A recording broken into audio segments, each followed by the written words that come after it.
ನಿಮ್ಮ news room ಪ್ರತಿದಿನ ರಾತ್ರಿ 9 ಗಂಟೆಗೆ. ಜಿಎಸ್ಟಿ ವಿಚಾರವಾಗಿ ಕೇಂದ್ರ ಮತ್ತು ರಾಜ್ಯ ಸರ್ಕಾರಗಳ ಮಧ್ಯೆ ಜಟಾಪಟಿ ಮುಂದುವರೆದಿದೆ. ಕೇಂದ್ರ ಸರ್ಕಾರ ಕೊಟ್ಟಿರುವಂತಹ 2 ಆಯ್ಕೆಗಳಿಗೆ ವಿರೋಧ ವ್ಯಕ್ತಪಡಿಸಿರುವಂತಹ ರಾಜ್ಯಗಳು ಜಿಎಸ್ಟಿ ನಷ್ಟ ಪರಿಹಾರ ಹಣವನ್ನು ಕೊಡಲೇಬೇಕು, ಬೇಕೇ ಬೇಕು ಅಂತ ಪಟ್ಟು ಹಿಡಿದು ಕೂತಿವೆ.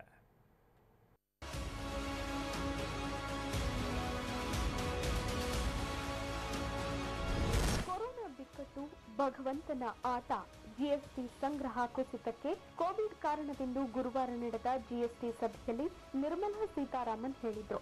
ಅಲ್ಲದೆ ರಾಜ್ಯ ಸರ್ಕಾರಕ್ಕೆ 2 ಆಯ್ಕೆಗಳನ್ನು ಕೊಟ್ಟಿದ್ರು. ಆದರೆ ಈ ಆಯ್ಕೆಗಳನ್ನು ಸಾಕಷ್ಟು ರಾಜ್ಯಗಳು ತಿರಸ್ಕರಿಸಿವೆ.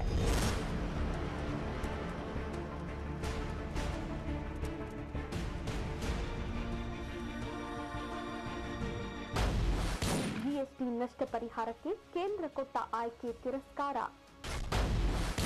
ಜಿಎಸ್ಟಿ ನಷ್ಟ ಪರಿಹಾರ ಹಣ ನೀಡುವಂತೆ ಒತ್ತಾಯ.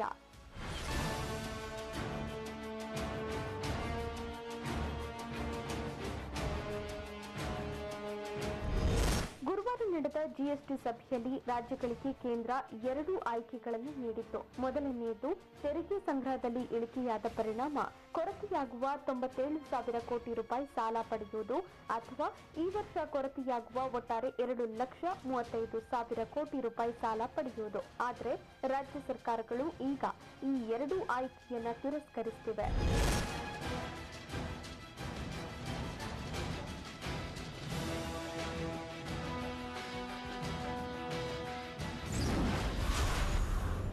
ಕೊರತೆಯಾಗುವ ಜಿಎಸ್ಟಿ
ನಿಲುವು ರಾಜ್ಯಕ್ಕೆ ಮಾಡಿರುವ ಘೋರ ಅನ್ಯಾಯ. ರಾಜ್ಯದ ಜನ ಮಣ್ಣು ತಿನ್ನಬೇಕಾ ಎಂದ ಸಿದ್ದರಾಮಯ್ಯ.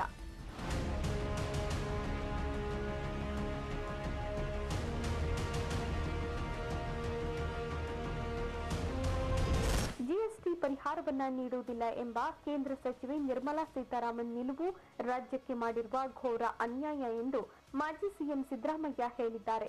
ಈ ಅನ್ಯಾಯವನ್ನ ಪ್ರತಿಭಟಿಸದೆ ಬಾಯಿ ಮುಚ್ಚಿ ಒಪ್ಪಿಕೊಂಡು ಸರ್ಕಾರ ರಾಜ್ಯದ ಜನತೆಗೆ ದ್ರೋಹ ಎಸಗಿದೆ.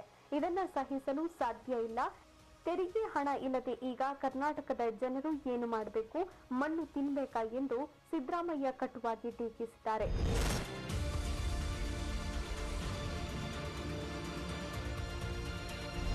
ಒಟ್ನಲ್ಲಿ ಕೇಂದ್ರ ಸರ್ಕಾರ ರಾಜ್ಯಗಳಿಗೆ ನೀಡಿರುವ ಆಯ್ಕೆಗಳನ್ನು ಸಾಕಷ್ಟು ರಾಜ್ಯಗಳು ತಿರಸ್ಕರಿಸಿವೆ. ಈ ಜಿಎಸ್ಟಿ ಜಟಾಪಟಿ ಮುಂದೆ ಯಾವ ಹಂತ ತಲುಪುತ್ತೆ ಅನ್ನೋದನ್ನ ಕಾದು ನೋಡಬೇಕು.